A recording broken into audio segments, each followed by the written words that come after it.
Cachés dans les forêts ou au cœur des montagnes d'Europe, se trouvent les vestiges d'un programme d'armement top secret des nazis. C'est une structure incroyable.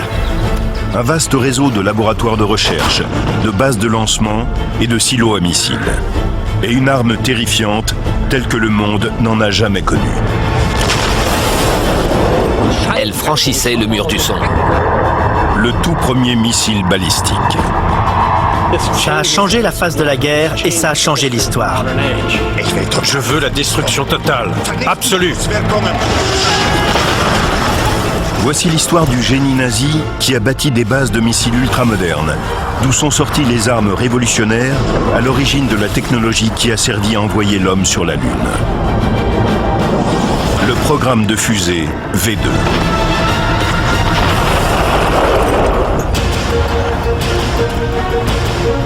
Les plus grandes constructions de la Deuxième Guerre mondiale, qui devaient assurer la suprématie d'Hitler, ne sont plus aujourd'hui que les vestiges de l'ambition militaire d'un fanatique. Découvrez-en les secrets dans Nazi Mégastructure.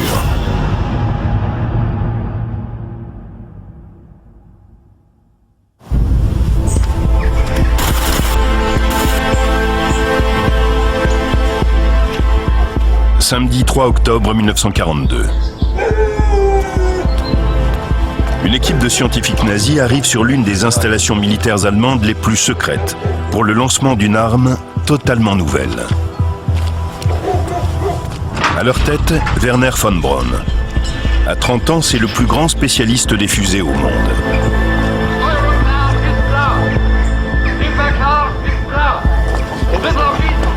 L'objectif de von Braun est de créer le premier missile balistique longue portée de l'histoire.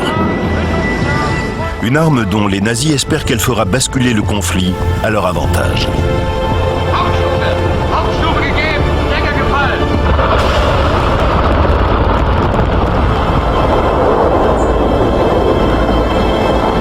Elle a franchi le mur du son.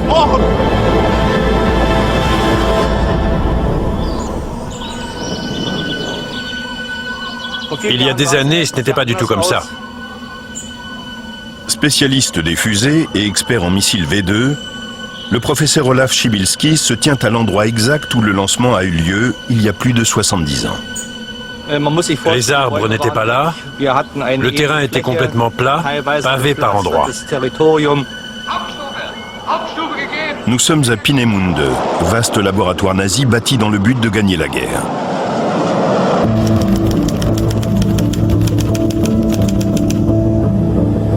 En 1942, les nazis dominent l'Europe. Mais le conflit va bientôt tourner à leur désavantage. Les États-Unis, la Grande-Bretagne et la Russie ripostent. Et Hitler reporte tous ses espoirs sur les missiles pour faire plier les Britanniques. Pour Hitler, il s'agit de terreur. Il faut effrayer les Anglais. Grâce à cette arme, il pense leur faire suffisamment peur pour qu'ils abandonnent le conflit.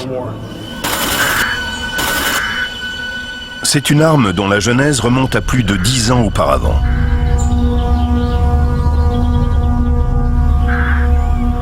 Dans les années 20, von Braun, adolescent surdoué, s'adonne à la nouvelle mode des fusées qui enthousiasme l'Allemagne. Un pan de l'histoire qui passionne Martin Teilmar, du département de propulsion spatiale de l'université de Dresde. Il y avait un grand engouement pour les fusées. Des associations voyaient le jour en Allemagne de jeunes gens qui se retrouvaient pour essayer de construire des fusées. Elles sont alors alimentées par de la poudre à canon. Et sont par conséquent impossibles à guider, imprévisibles et incapables de parcourir plus de quelques centaines de mètres. En tant qu'arme, elles ne présentent de réels dangers que pour ceux qui les lancent.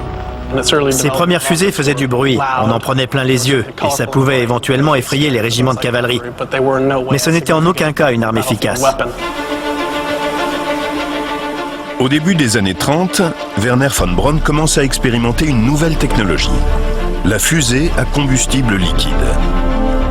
Une arme puissante, capable de parcourir de longues distances.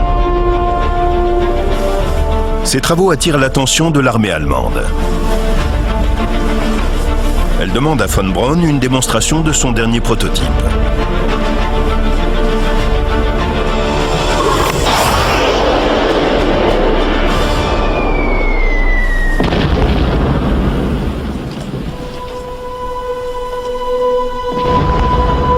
Monsieur von Braun, un mot, je vous prie. Le lancement est un échec. L'armée lui accorde pourtant le financement dont il a besoin. Quelle est votre ambition? Je veux aller sur la Lune, construire la fusée qui enverra le premier homme sur la Lune.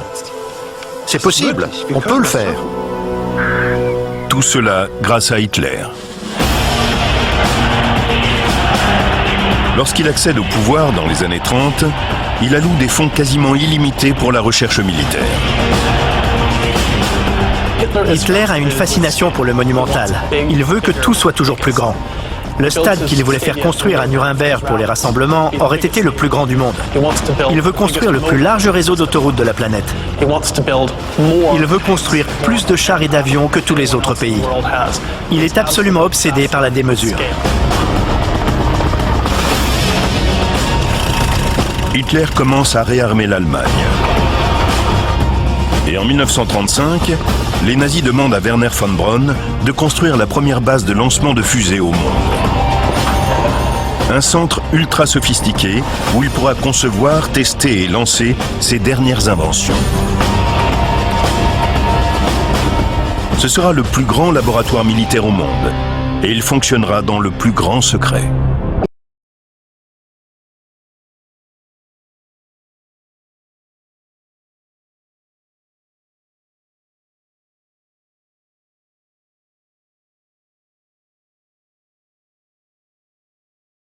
Nous entrons dans la zone du centre de recherche.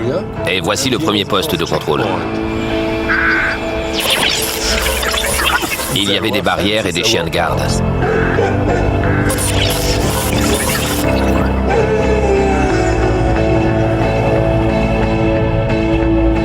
Cachés dans la forêt se trouvent les vestiges du plus grand complexe militaire jamais construit.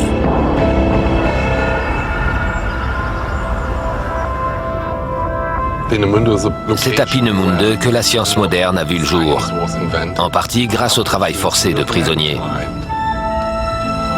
C'est l'endroit idéal pour tester des fusées, pour une raison simple.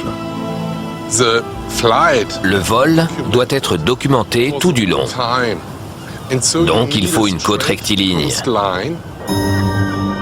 Le littoral, long de plus de 250 km, peut être jalonné de caméras pour filmer les missiles en vol. Une fois le site choisi, les travaux peuvent commencer pour construire la base. En août 1936, 10 000 ouvriers arrivent à Peenemünde. Sur 25 km², ils bâtissent des laboratoires pour plus de 2000 chercheurs, des usines de missiles et des plateformes de lancement. Pour que le projet reste top secret, il est prévu de concevoir et de construire absolument tout sur place. Comme cela va nécessiter un approvisionnement colossal en électricité, von Braun fait édifier une centrale électrique qui va brûler 200 tonnes de charbon par jour. Le professeur Martin Teilmar nous explique son fonctionnement. C'est incroyable. C'était l'une des plus grandes centrales électriques à être construite à la fin des années 30, uniquement pour alimenter un centre de recherche. 30 mégawatts, utilisés en majeure partie pour fabriquer du propergol, de l'oxygène liquide. Ça offre des possibilités illimitées. «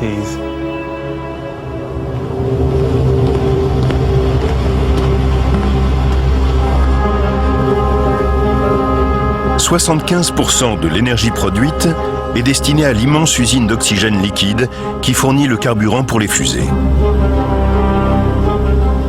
De la taille d'un terrain de football, l'usine d'oxygène liquide produit 13 000 kg de carburant par jour, suffisamment pour alimenter 2 fusées V2. Cet endroit était vraiment révolutionnaire. On y a créé des installations qui n'existaient pas ailleurs. La fusée en soi est une énorme avancée scientifique, mais la technologie mise en œuvre pour la construire l'est également. La soufflerie est la toute première au monde capable de simuler la vitesse incroyable des missiles. Imaginez, une soufflerie supersonique à Mach 4,4. Ce genre d'endroit était impensable auparavant. Le développement des armes V à Peenemünde coûte l'équivalent de plus de 30 milliards d'euros actuels. En 1938, le centre est opérationnel et la direction en est confiée à Werner von Braun.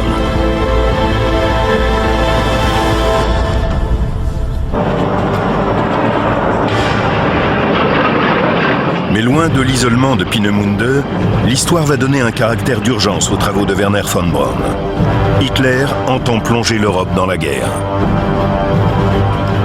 Il y a des figures importantes du gouvernement allemand qui voient dans les fusées développées par von Braun les armes clés du conflit à venir.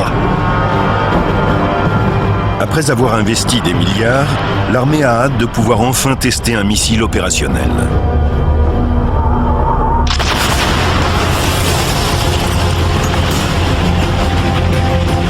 Mais il y a un problème. Les premiers prototypes de von Braun essuient plusieurs échecs d'affilée. Les moteurs ne sont pas assez puissants et il est impossible de contrôler la fusée en vol. Il y avait des explosions sur la plateforme de lancement, au décollage et en vol.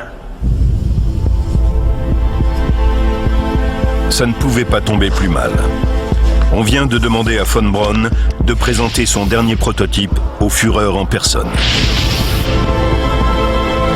Sur cette démonstration repose l'avenir du programme nazi de développement de fusées.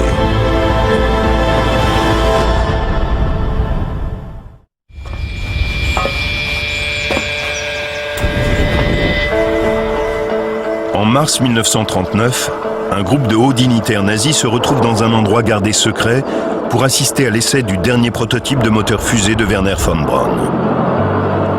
Tous les yeux sont tournés vers le Führer.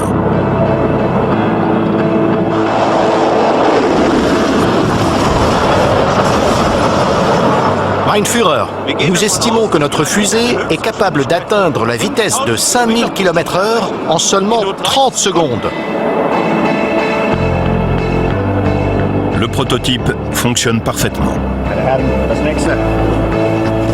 Mais bien qu'il continue d'allouer des fonds au projet, Hitler refuse d'en faire une priorité. Ça peut paraître étonnant qu'Hitler ne s'intéresse pas plus que ça à une technologie de pointe aussi futuriste, mais il estime qu'il n'aura pas besoin de missiles stratégiques. En septembre 1939, les Allemands envahissent la Pologne. La Deuxième Guerre mondiale vient de commencer. En moins d'un an, l'Europe est presque entièrement occupée. L'amour d'Hitler pour les armes conventionnelles lui a donné raison. Lorsqu'Hitler envahit l'Europe occidentale, il le fait en quelques semaines, et effectivement avec une armée conventionnelle, chars, infanterie et aviation opérant en liaison. Pourquoi aurait-il besoin d'armes stratégiques? Pourquoi aurait-il besoin de missiles?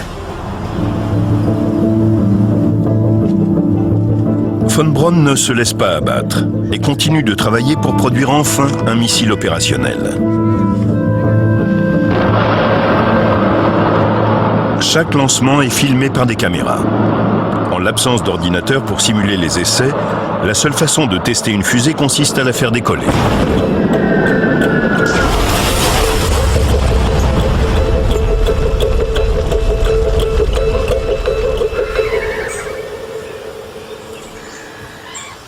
Nous sommes ici dans le Saint des Saints, à Peenemünde.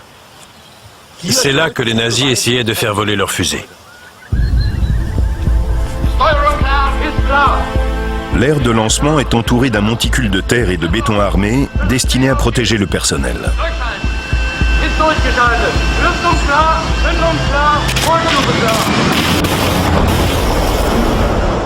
Les fusées sont censées décoller puis longer la côte. Mais les lancements se passent rarement comme prévu.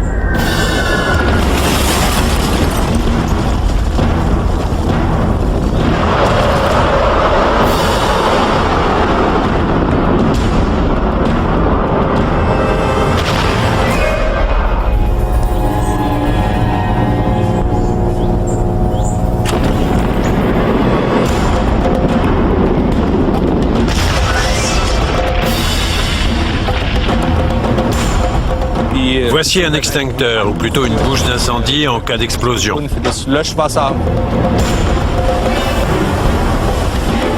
En plus de risquer des vies, un lancement raté détruit des milliers de composants précieux. Les ingénieurs passent donc plusieurs semaines à préparer chaque essai. Pour éviter de faire sauter des milliers de personnes, chaque lancement doit être soigneusement préparé. Le pas de tir est au centre, à côté de la zone d'essai du réacteur qui comporte un fossé d'évacuation des flammes. En face se trouve un bunker d'observation. Un pont mobile emmène la fusée sur des rails depuis un hangar de montage, d'une hauteur de 9 étages.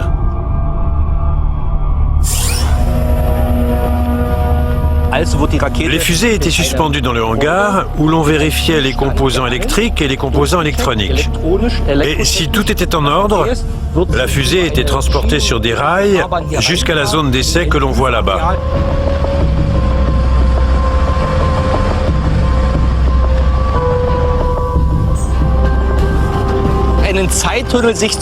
L'excitation était à son comble juste avant le lancement, lorsque les relais étaient installés et que chacun espérait que ce soit réussi.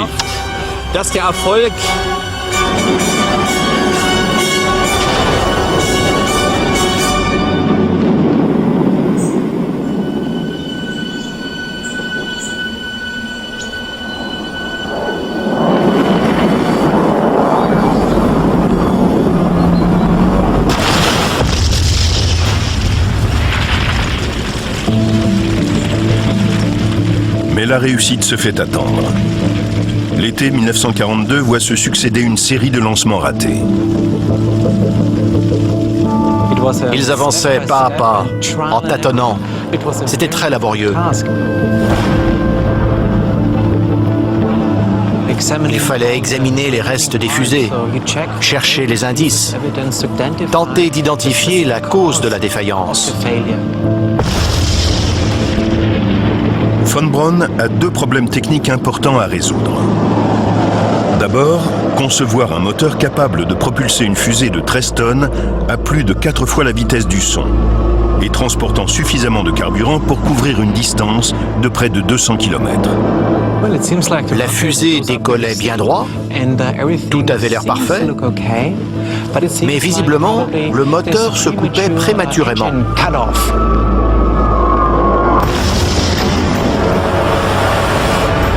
La chaleur extrême produite par la combustion du carburant endommage le moteur. La solution de Von Braun consiste à faire circuler l'ergol dans une double paroi autour du moteur. Ce circuit de refroidissement assure le bon fonctionnement de l'ensemble. Von Braun doit également trouver comment conserver la stabilité et la trajectoire des fusées une fois en vol.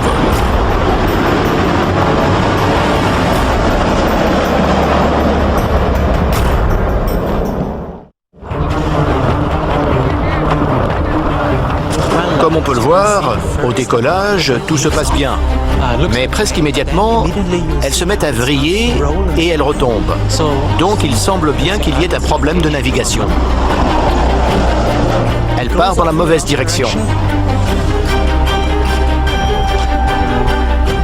À l'époque, il est impossible de diriger une fusée depuis le sol. Alors, pour que les V2 conservent leur trajectoire en vol, Von Braun les équipe de gyroscopes et de gouvernail, afin qu'elles se pilotent elles-mêmes.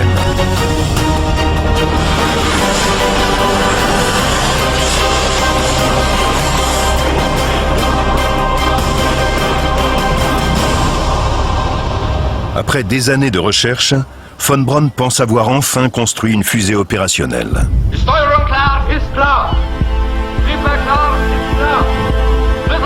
Samedi 3 octobre 1942. Von Braun et ses commanditaires nazis attendent le lancement de son tout dernier prototype.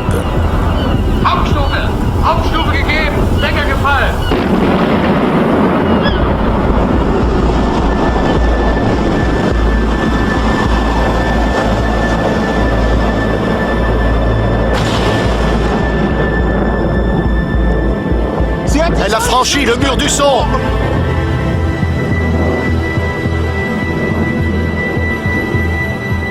C'est très bien. Oui, mais est-ce qu'elle atteindra sa cible?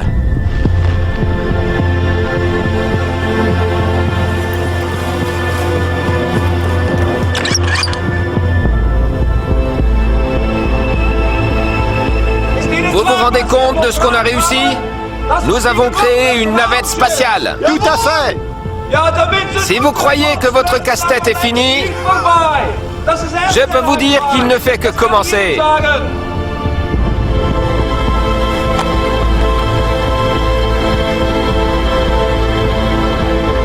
Dans le plus grand secret et à l'insu des Alliés, Wernher von Braun vient de concevoir le premier missile balistique. Il a envoyé dans l'atmosphère, sur une distance de 190 km, une fusée de 13 tonnes qui s'est finalement abîmée dans la mer Baltique. Il va bientôt pouvoir fournir à l'armée allemande un coup de pouce dont elle a bien besoin. Fin 42, début 43, la guerre n'est plus à l'avantage d'Hitler. Son invasion surprise de la Russie s'enlise. C'est un véritable gouffre en termes de perte d'hommes, de matériel et d'argent. Qui plus est, les Japonais ont bombardé Pearl Harbor, ce qui a fait entrer les Américains dans le conflit contre les forces de l'Axe. Hitler commence à perdre le sens des réalités et parle de plus en plus de ces armes miraculeuses qui vont sortir l'Allemagne de cette situation désespérée. L'une de ces armes miraculeuses n'est autre que la fusée de von Braun. En juillet 1943, Hitler convoque von Braun et le directeur du programme, Walter Dornberger.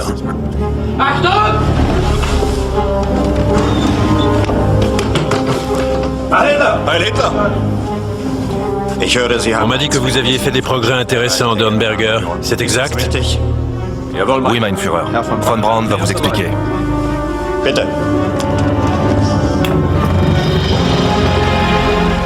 Vous voyez ici le premier projectile envoyé dans l'espace.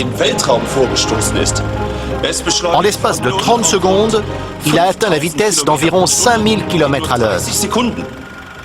Il peut frapper Londres en moins de 3 minutes. Son ogive contient une charge explosive d'1 tonne. Il faut une plus grosse ogive. Une plus grosse ogive, ce n'est pas possible. Je veux la destruction totale. Absolue.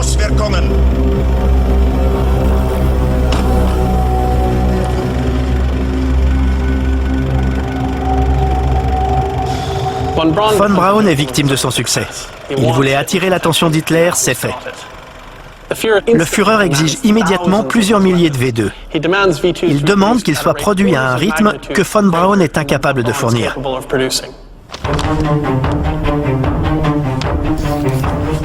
Ce qu'Hitler ignore, c'est qu'il a vu le seul et unique lancement réussi du missile.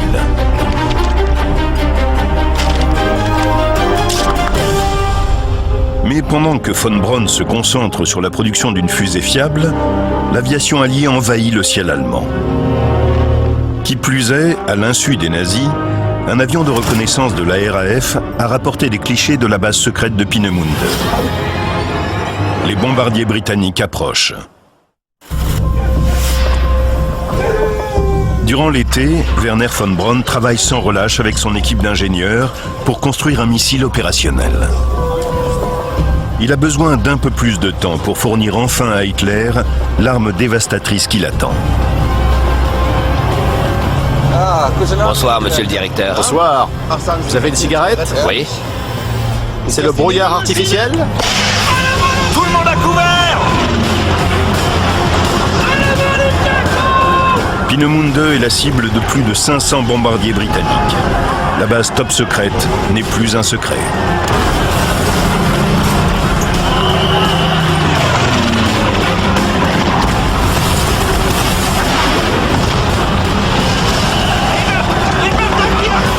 Il faut sauver les plans!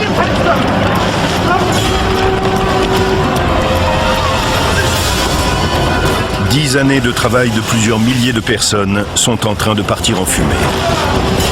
Les Alliés espèrent retarder l'achèvement de la fusée de plusieurs mois, voire de plusieurs années. Si le chef de projet von Braun est tué et que son travail est détruit, le programme s'arrêtera net.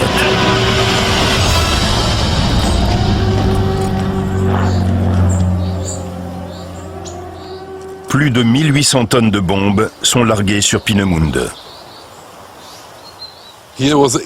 Ici, on est sur le lieu d'un impact qui a formé ce cratère.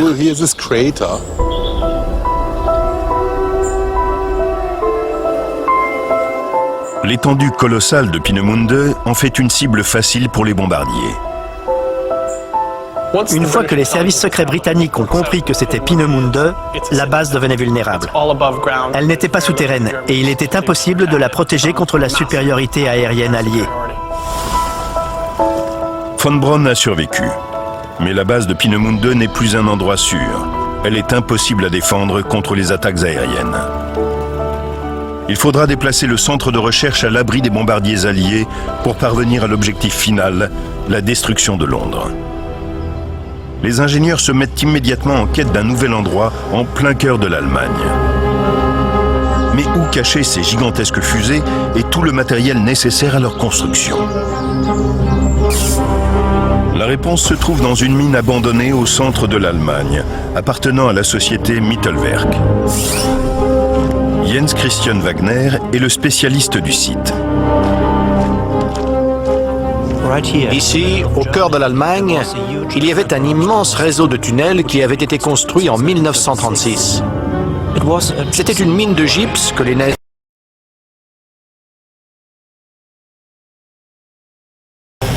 Peenemünde était à la pointe de la modernité et de la technologie. Et ils voulaient recréer cela à Mittelwerk, c'est-à-dire dans une grotte humide et sombre.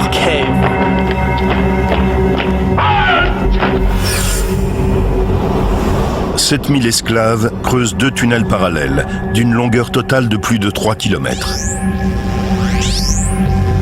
Le premier contient une route et 2 voies de chemin de fer pour le matériel. Le second renferme les machines pour construire les fusées. Ils sont reliés par 46 tunnels plus petits de 150 mètres chacun. En tout, il y a 11 km de galeries pour une surface au sol de 93 km².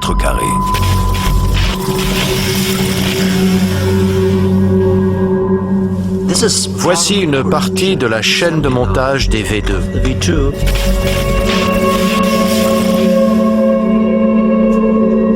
Du point de vue des nazis, c'est une vraie réussite.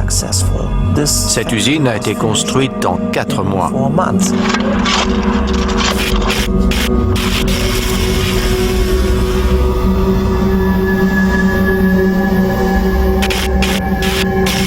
Mais tandis que l'usine commence tout juste à produire des fusées, Werner von Braun se voit assigner un nouvel administrateur. À mesure que le conflit dégénère, les SS cherchent à asseoir leur pouvoir dans la hiérarchie militaire. Leur convoitise porte bien sûr sur le programme de fusée de von Braun.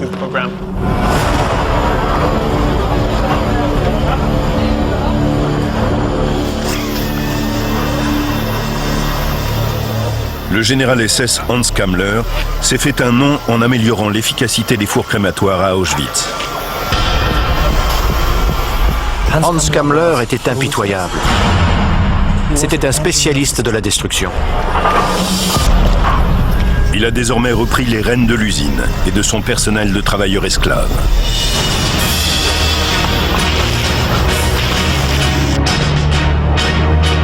Von Braun a reçu l'ordre de se concentrer sur les défauts de conception et de laisser la fabrication à Hans Kammler. La productivité passe de 50 V2 en janvier 1944 à 437 en mai. Mais les fusées sont construites dans des conditions effroyables et la plupart sont défectueuses. Les premiers missiles qui ont été construits là-bas ont été assemblés par des ouvriers non qualifiés et des prisonniers. C'était de la camelote, de la pure camelote.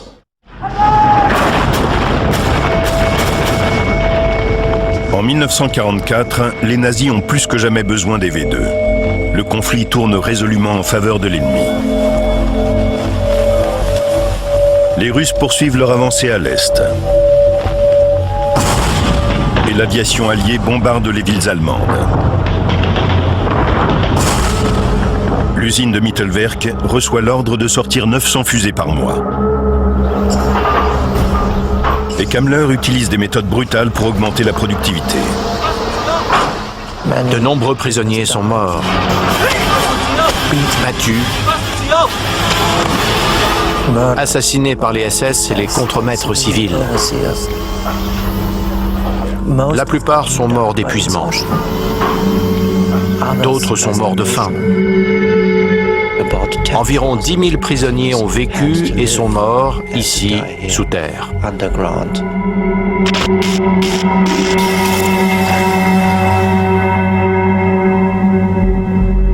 Hans Kammler produit les V2 en un temps record. Mais il reste toujours un problème de taille à résoudre.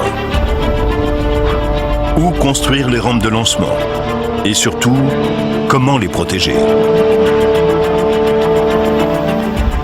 Les Allemands ne peuvent pas lancer les V2 depuis Mittelwerk, c'est trop loin. Ils doivent se rapprocher de leur cible principale, la Grande-Bretagne. Il faut donc les lancer depuis le nord de la France.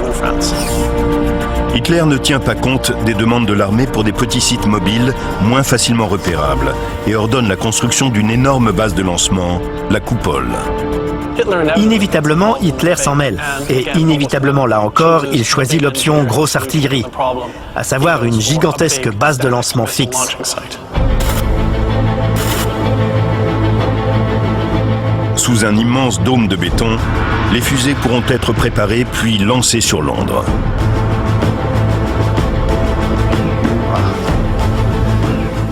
C'est une construction incroyable. Arthur van Beveren est un spécialiste des fortifications allemandes dans le nord de l'Europe. C'est une structure exceptionnelle. 71 mètres de diamètre, 5 mètres d'épaisseur, 55 000 tonnes.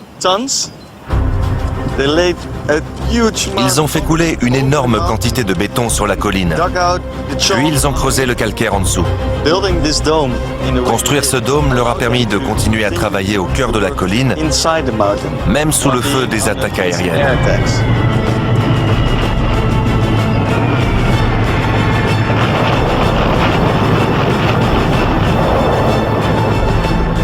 Grâce à sa densité et à sa forme, la coupole résiste aux bombes, même les plus puissantes. On voit encore un morceau de béton qui faisait partie d'un mur par lequel sortaient les V2. Puis on les amenait sur ce terre-plein là-bas où se trouvait la plateforme de lancement.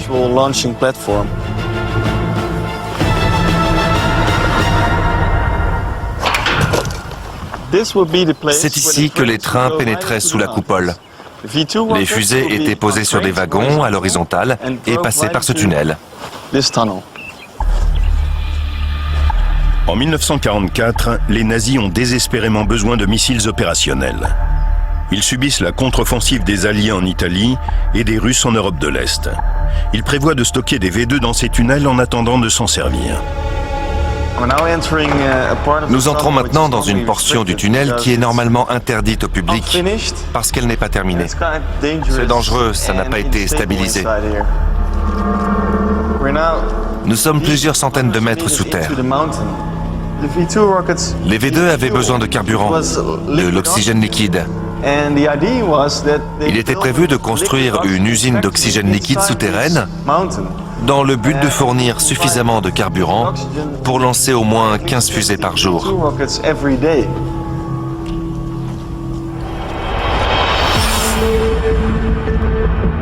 Les galeries de cette gigantesque construction sont équipées d'hôpitaux, de casernes et de toutes les infrastructures nécessaires au personnel pour vivre entièrement sous terre. On peut voir comment il perçait ces murs de calcaire. Je peux presque le faire à main nue.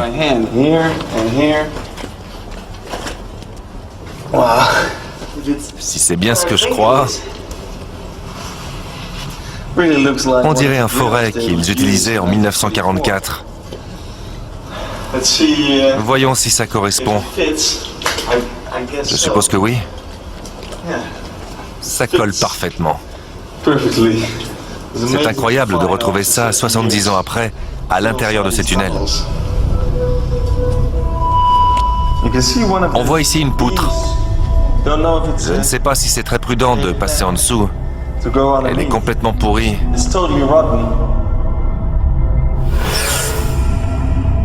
Sous la coupole, un hall gigantesque doit accueillir les missiles pour leur préparation avant le lancement. Nous arrivons dans la salle octogonale.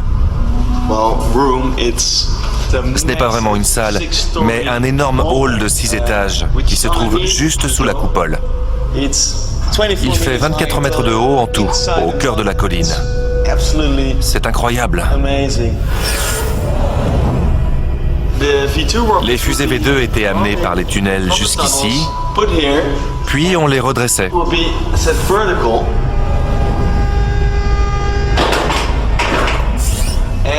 Et vous voyez ici, il y a un étage et un autre plus haut, etc. Chaque étage avait sa propre équipe préposée, par exemple au carburant ou à l'ogive. Une fois que le V2 était prêt, il était amené jusqu'au pas de tir à l'extérieur pour être lancé sur Londres.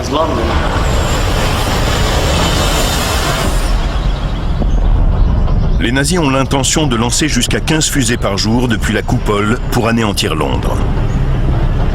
Dès que les missiles arriveront d'Allemagne, les Britanniques subiront un bombardement incessant.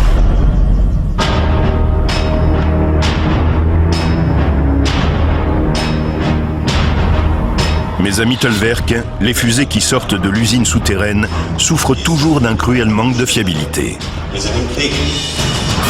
Notre gros problème, c'est la qualité des matériaux et de la fabrication. Et le général SS Hans Kammler met la pression sur von Braun pour qu'il trouve une solution.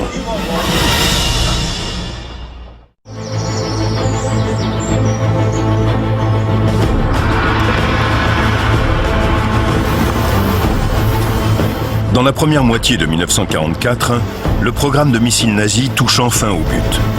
Les fusées de Werner von Braun sont sur le point de décimer la Grande-Bretagne. Elles sont officiellement baptisées V2. V comme Vergeltungswaffe, arme de représailles.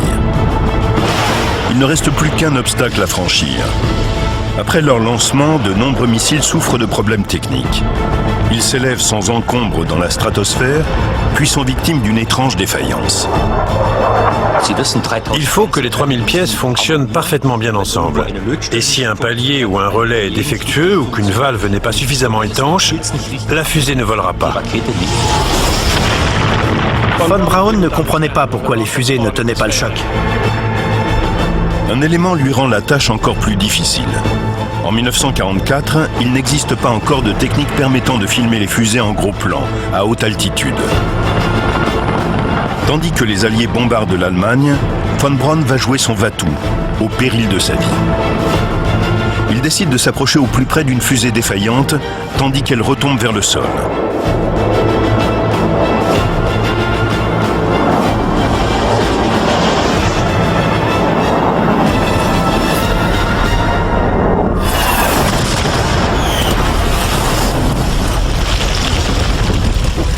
Il échappe de peu à la mort, mais trouve la réponse à sa question.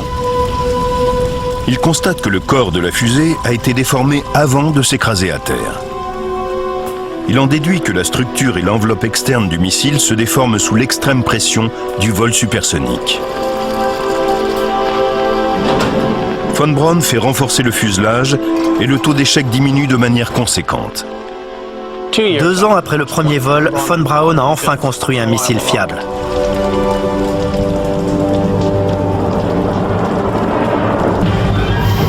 Les V2 commencent à sortir des chaînes de montage. Le bombardement de Londres est prévu dans quelques semaines. Mais en juin 1944, le programme de fusée va subir 2 revers dont il ne se relèvera pas. Les Alliés ont découvert que la coupole était un site de lancement possible. Elle est la cible d'un bombardement intensif par les Britanniques. La coupole a un énorme défaut de conception. Son toit est un dôme de béton très épais et impénétrable, mais le calcaire autour est très friable. Donc les bombardements ont détruit tous les tunnels logistiques autour, ce qui a mis la coupole hors d'action avant même qu'elle n'ait lancé un seul missile. Puis, le 6 juin, les Alliés débarquent sur les plages de Normandie. Juste quand von Braun s'apprêtait à lancer ses V2 contre la Grande-Bretagne, les Alliés lancent l'offensive terrestre au nord de la France. Les sites dont von Braun a besoin pour envoyer ses missiles sur Londres sont menacés par les forces alliées.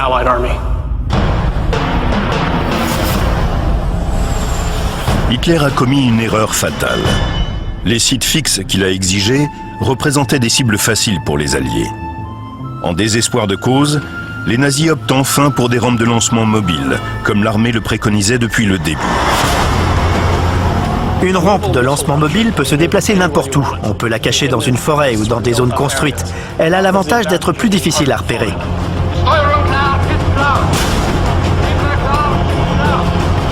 Après 11 ans de développement, le général SS Hans Kammler supervise le premier tir de missile sur Londres le 8 septembre 1944.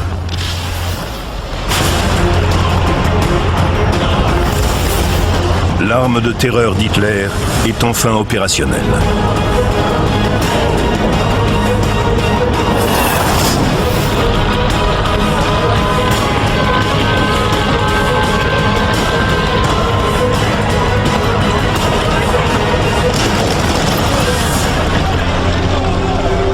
Avec cette campagne de bombardement, Hitler espère détruire Londres et d'autres grandes villes. Il veut démoraliser les Anglais.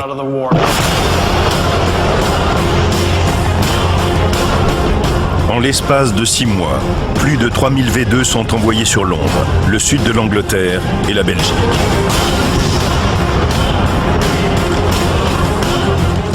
Pour les civils, les V2 arrivaient à une vitesse supersonique au sol. Donc on ne les entendait pas et ils atteignaient leur cible en quelques minutes. Il était impossible de lancer l'alerte et de se cacher. C'était terriblement effrayant.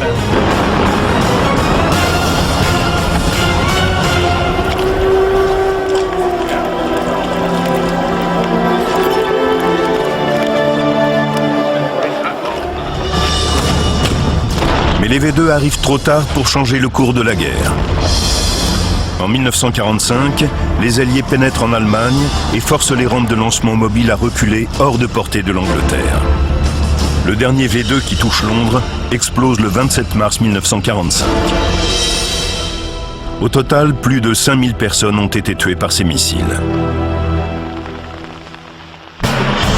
Si les V2 avaient été opérationnels 6 mois plus tôt, le débarquement n'aurait peut-être pas eu lieu.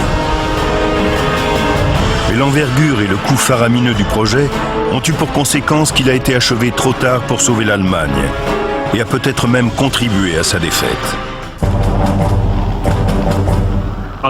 Le 2 mai 1945, von Braun se rend aux Américains en Bavière. Les États-Unis font prisonnier le cerveau du programme de missiles. 5 jours plus tard, la guerre en Europe est finie. Mais la carrière de von Braun dans l'astronautique ne fait que commencer. Von Braun et 600 scientifiques allemands et leurs familles sont expédiés en Amérique, ainsi qu'une centaine de fusées V2.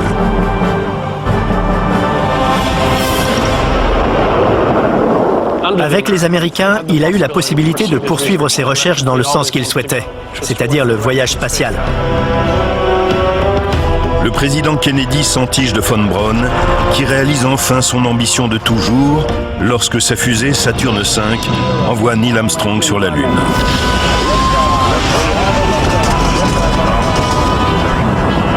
La NASA lui décernera une médaille pour service exceptionnel en 1969.